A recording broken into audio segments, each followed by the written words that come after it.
Good morning. Welcome to Artistic Artifacts. I am Dudley. I'm not allowed to say the B team's here, but the B team's here because the A team is in Indonesia, evidently having a good time. Hope you're following her on Facebook. And the other one's at a family event of some sort. So we are here to talk about color.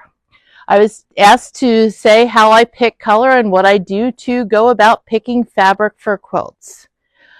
First of all, I don't understand the color wheel, so I don't usually bother with it. I like to pick 3 colors. I like to find a fabric that I want to focus on and then build from there.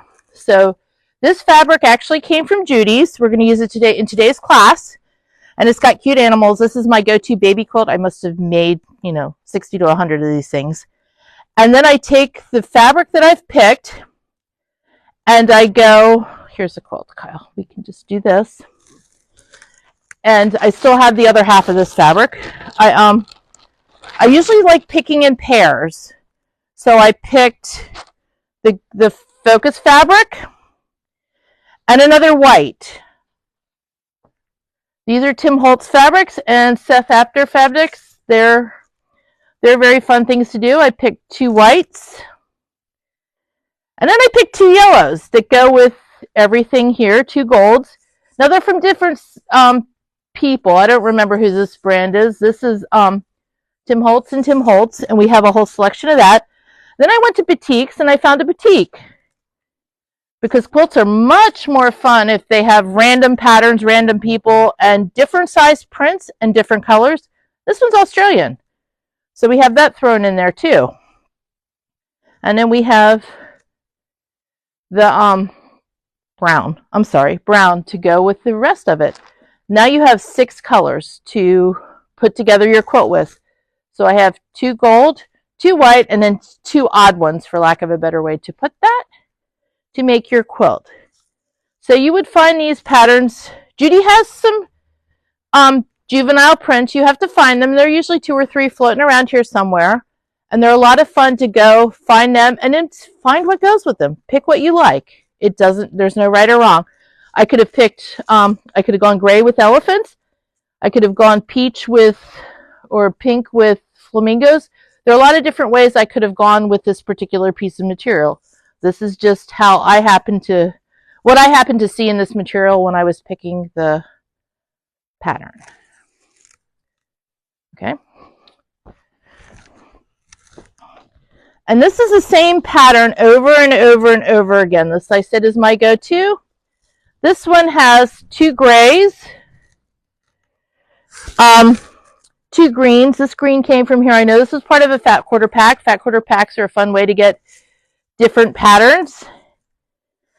And again, 2 light greens, 2 dark greens, and 2 grays is how I got this together. 2 light greens, or 2 bright greens, I guess, and 2 calmer greens, and then 2 grays. Again, back to 6 fabrics, 3 different colors. Different patterns help. The size of pattern does matter. We've got a couple questions. Sure. How many shades from your primary colors do you stray? Whatever I like. Honestly, it's what you like, what looks good, what you think you like, and what looks good. Same thing in red or coral, I guess. This one's a little easier to see as far as 2 lights and 2 darks. Did I stray? Yeah, possibly. But I also, technically, these don't go together. I had some lady one time in a quilt store tell me, you can't use those, they don't go together. Well, I like them together. There's no right. There's no wrong. Use any tone, any shade you want. And they're absolutely 100% fine. If it looks good to you, it looks good. I started with whales because for a whale of a good time, you can't go wrong. I'll slow down. Again, I picked 2 colors. I picked 2 whites, 2 grays, and 2 blues. I know this is a batik. This may or may not have come from here. This is, I'm sorry, I don't remember names of brands. This I know came from here. This came from here. So that was part of the watercolor set. Yes. Yes. Yeah, I can't remember it either. It's down over here. Yeah. Exactly. So we picked these 2 to go together, and then 2 blues. Stripes are always fun. Stripes always make a fabulous binding. Can't go wrong with the stripe. I've been known to start with the binding too. Sometimes I start from the back. Who knows where I start? I can't help you with that. Alrighty, we'll be done with these in just a moment. But this most people loathe, but I just love. I love the neon green zebras. Neon green is a neutral, so if you start with neon green, you can go neutral. And this just happened to work together. I have 2 blues, 2 greens, and then what's left is kind of the easiest way to put that together. Mother said yellow should go in every quilt. Okay, so call this yellow. Is it really yellow? No, but you can call it yellow. Yellow gives different dimension and different tones. Again, a lot of it to me is pattern. We have an animal pattern. We have a bigger pattern. We have a repetitive pattern. We have a simpler pattern and just a grid. Easy patterns, nothing, but they're all different sizes, they're different shapes. And that sometimes is more important than the color. You can make a quilt with all red as long as your patterns are all different, all sizes, all shapes. Kafe does a lot of that. He does all monotone-ish quilts, but he uses different pattern to make it stand out and see the blocks. We've got some good mornings from people tuning in. Good morning. And for those people who are just getting in, what's the quilting pattern? This is Atkinson Designs Yellow Brick Road.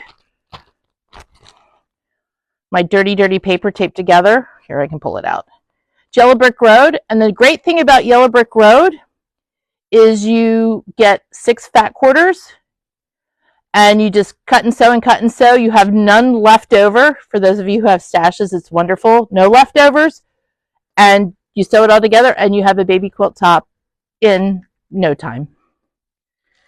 Now we've got another question. Do you have any problem with mixing fabric types like batiks with shot cottons and things like that? Do I have problem mixing batiks with shot cottons? Well, let me show you this last one and we'll go right there.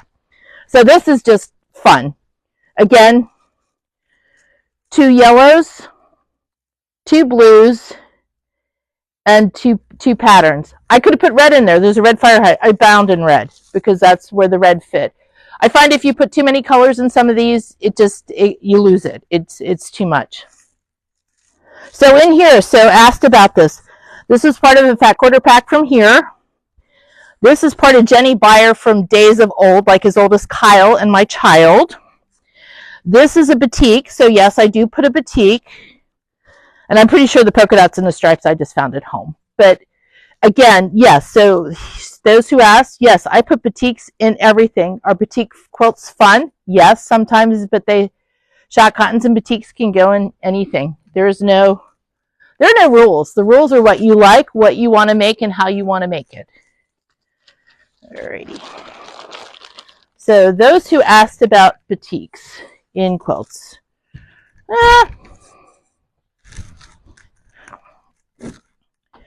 So in the newsletter this week, Sharon and Judy featured the panels. They just updated the website, got all the panels on, worked on making sure all the panels were current and accurate for the website, and they featured the, how do you say that? Hariagoon panels. So in the past, I have made quilts with them. This quilt I think is funny. I told Judy, it's like, oh, I'm going to put plaids around it. And she rolled her eyes. And I told whoever, probably Kathy Edwards or somebody I was working with, and they rolled their eyes. So then I went to the back and they rolled their eyes. Then I went to my mother's house and she really rolled her eyes because only your mother can really roll your eyes at you. And I'll be darned if I didn't mix plaids with batiks, for those of you who asked if I can mix colors. And I just found the colors in the panel and use them. My favorite way to pick colors to go with something is to... Can you hold it all the way up, actually? Yes. I'll still get the sound. Oh, okay. So you guys can unfortunately still hear me. So the way I chose was I took the panel and I just laid it on the floor, and I have a huge box of plaids, and I just threw plaids on top to what actually went or goes with or didn't offend, call it what you want, until I found enough plaids to go around it. So there's not necessarily maroon. The bottom row is maroon. There's not necessarily that in color in the panel, but it worked. It went with, it didn't stand out, it added to it, kind of brought out some maybe maroon in the panel that you wouldn't have seen had I not put that in the quilt. Yeah, here versus, it's up in here, kind of ish. The fluorescents are kind of messing with it, but it's in person, it's very similar. Yeah, but it's all ish. You don't want your quilt matchy perfect, or it goes very flat and very uninteresting. The other thing you like to do is put accents in it. So this orange is definitely an accent, but it moves your eye from piece to piece on the quilt.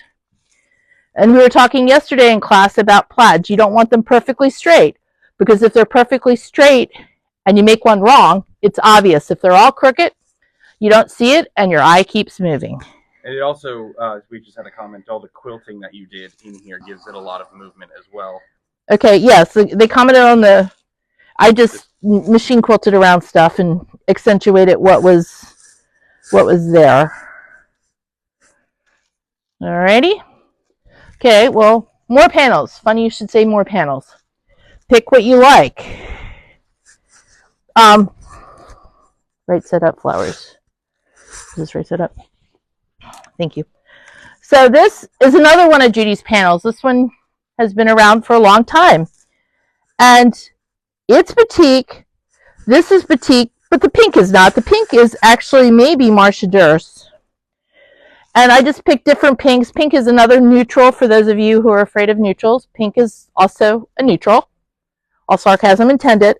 And I just picked what I liked and put with it. Again, lay the panel down, put on top what you see, what you like. And it doesn't have to match perfectly. It doesn't have to go, but it needs to help it and needs it to make it look good. You ready? I was trying to get the detail on the stitching. Ooh. And if your quilting is not perfect, make a lot of it. Nobody can see it. Alrighty. Carl says Dudley is our Dudley Van Go for it. All right. Oh, wait, I don't have a bike. They didn't catch it. They didn't catch it. Yeah. Okay. Everybody thinks they're funny. So Sharon wanted me to move around. So this is going to be a class at one point.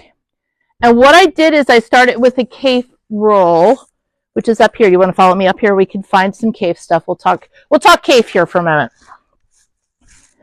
I started with one of these rolls, pick the colors I like.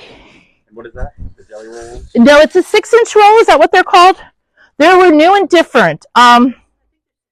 They're 6 inches, I know, but it's a different size. It's not a jelly roll or a fat quarter pack or whatever.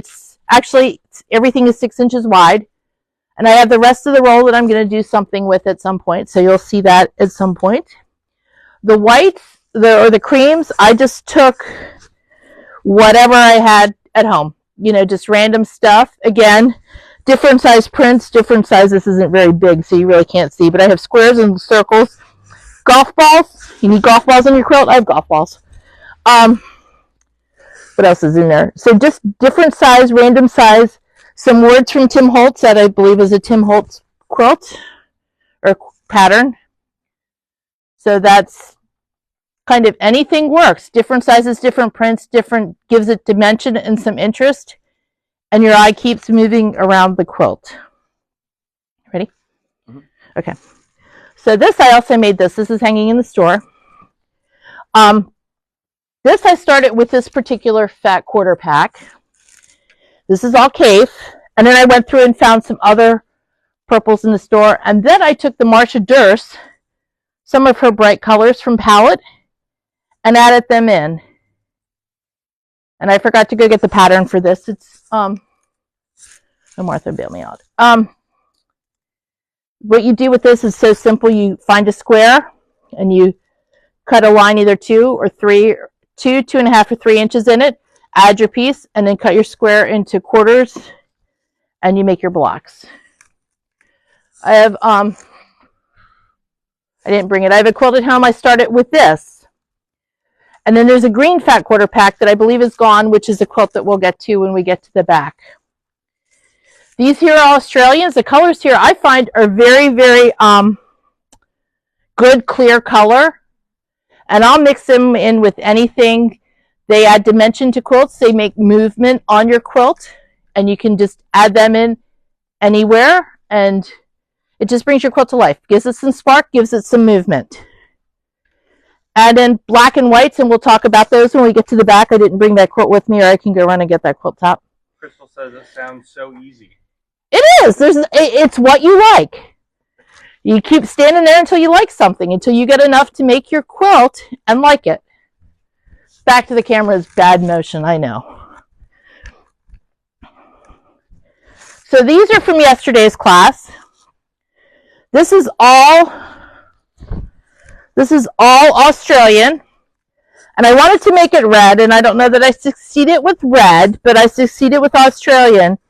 And then I added a lot of palette in it to give it some movement, gives it some places to stop so your eye doesn't get all confused. So if you go along, you actually stop here. You can stop at the solid, and you can actually see movement in the quilt. I had to laugh. There's a stripe in this stripe in here. I had it laid out on my mother's floor, and I walked into the room, and the stripes were all going the same direction. It looked like you could take your airplane off. So I had to stop and move it around. But again, move it around. If there's a particular one of these blocks you don't like, move it around. You'll find somebody who it'll sit next to you nicely. Two may not like each other very well, then you find a different one. Oh, can I do a close-up on that? You actually may.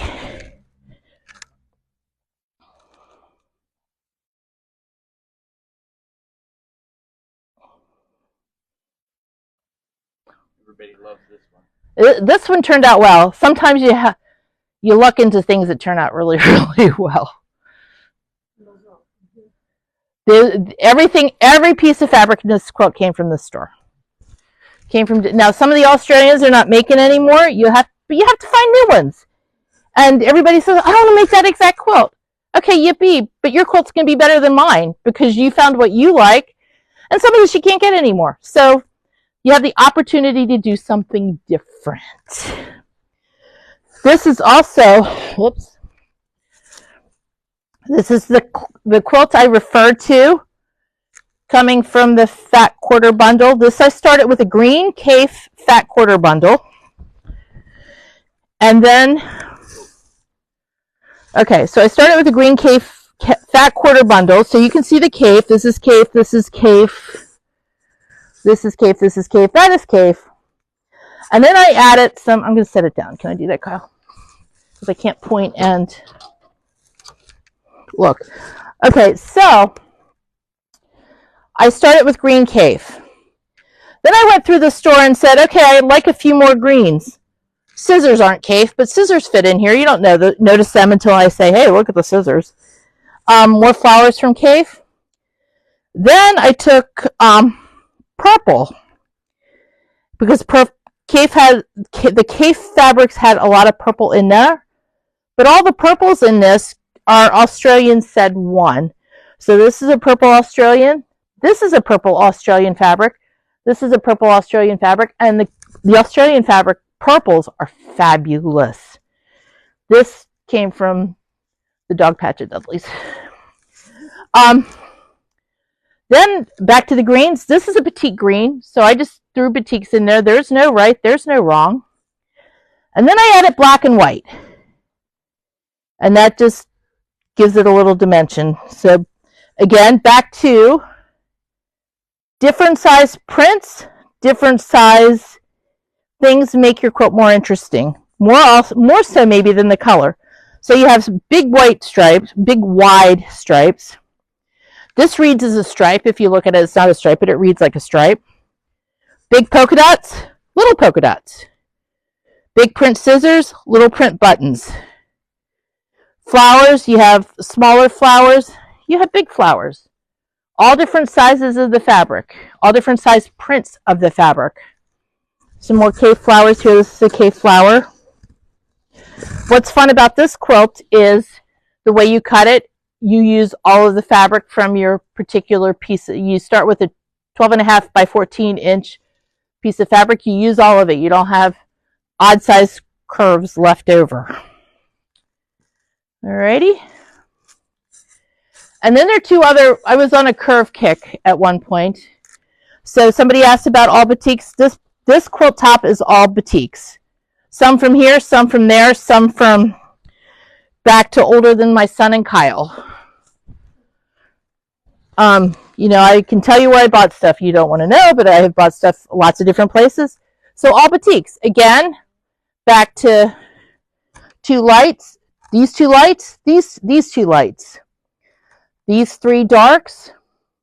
And again, Judy has batiks. We could go to the batik section and find 2 or 3 more from here to put in. Just all different things. Some of this one may have come from here. Alrighty, and this pattern is up front. It's called Circles Play, and then there's Spin Cycle. This is Spin Cycle. And this, I know, this one I just think is fun. This was just a lot of fun to do. And this was free. My husband loves free quilts. That means that everything came out of the mess at my house. Again, black and whites, and all different color, variations of teal. Thank you. I'm trying to speak slowly, and I don't think that way. So we have some darks. This came from here, and some dark. Oh, sorry, and some white, black and whites. This may have come from here. Cave has a lot of black and whites that you can actually put in your different quilts. What's in the back? That didn't come from here. We've got a question. Yes. That's what I was laughing about. Sorry. They're laughing at me. No, they're laughing kind of. They said, "Why is Kyle young, but your fabric is old?" Because it's been around for forever. Because I have one Kyle's age at home. Yeah, well, not at home, but so this is the Spin Cycle pattern, which is on the website. That was the next question. We can go look at Judy's patterns in a second. Okay, and then lastly, June's class, I'll toot my horn not nicely. Yep, there's black and white cave. Black and white cave. There's a whole section of black and white back over here if we want to go look, Kyle. If you don't want to look, we don't have to. Let's do it.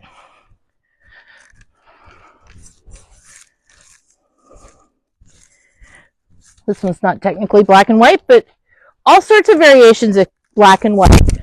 And what could be fun here is you take a piece of every one of these and you add whatever color you want. It could be red, it could be purple, it could be lime green, it could be light yellow, light blue, whatever you like.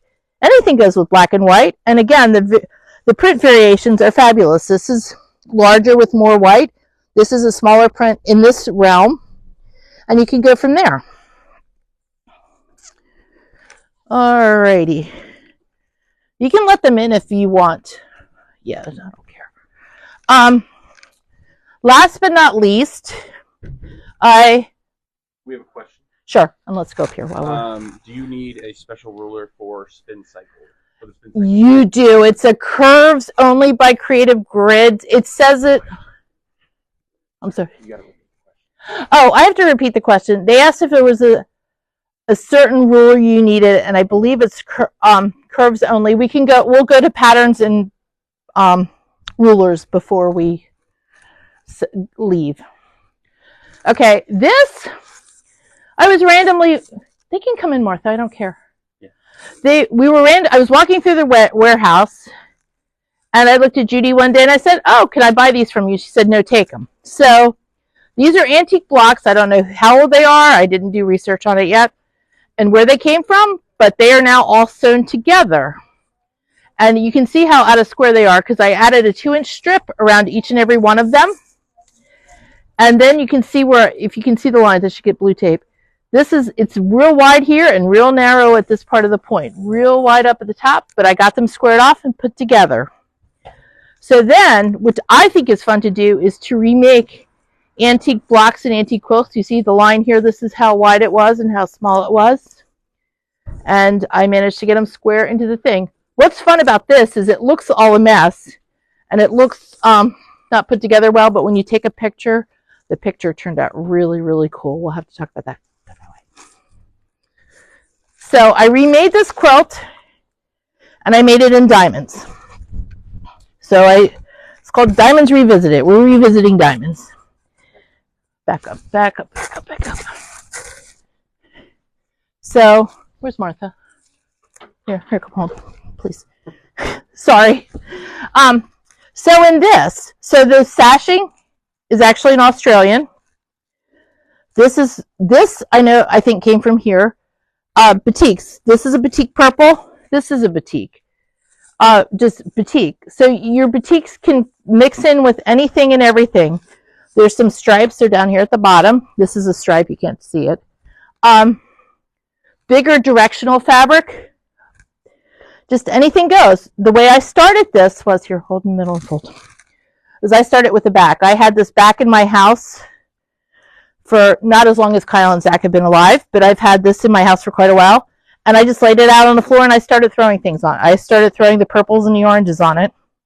And then when I started to add the lighters and the grays, I didn't like it. So I stopped there and obviously had enough to do the front with purples and oranges and tans.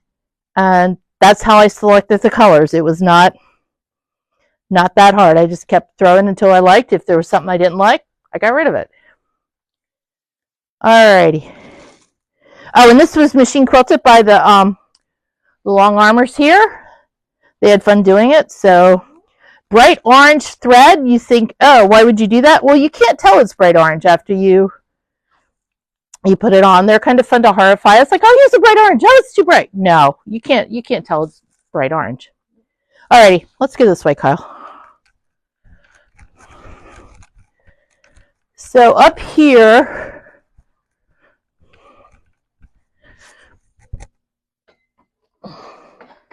I'm sorry, the ruler for the curved pieces is the non-slip ovals always ruler from Creative Grids. It's on the website. We do have some in stock currently. And this works for the teal and black and white one and for the blue onion quilt. The blue onion quilt, that's a lot of fun. That was the one that was the Australians and the green one with cave. And the other pattern that we did, this is spin cycle. This is roundabout. Where's the third one we talked about? The teacups is actually a cut loose card. Those cardboard patterns. This is the other one, and I don't see the third. Oh, right here. No. I guess we sold out of the pattern for the cave one that I lost, and I'm sorry, I don't remember names. That's just not where my brain goes. Alrighty, so announcements. I think I have a few. Are we ready? Do we have anything else, Kyle? I need to. No, I think we're good. We think we're good. I think we made it. I did pick another batik, and these are just random things I pulled out the other day to help a customer that goes with the batik. Just kind of lay down what you like, what you don't like. Don't know that I like that one, but it works. It's, whatever works for you. Announcements. The 34 feet are on sale this month. They're the feet of the month for Bernina. They're usually instead of the 1 foot. We have, Bernina's has the end of May from the 15th to the 31st. They have the big books are on sale. They're 25% off. And the luggage is going to be 25% off. So if you need a rolling cart for your Bernina, now's the time to get yourself together and save your money and get it. And what was the other announcement, Kyle? I think we're done. Yep, check the website for upcoming classes. Yep, check the website for upcoming classes for the batik panels. They're all current and updated. The Bernina feet are on sale on the website, or the Bernina foot, not all of them, just the 34 is on sale currently, and the other Bernina sale will be on the website starting the 15th of the month. Y'all have a great day.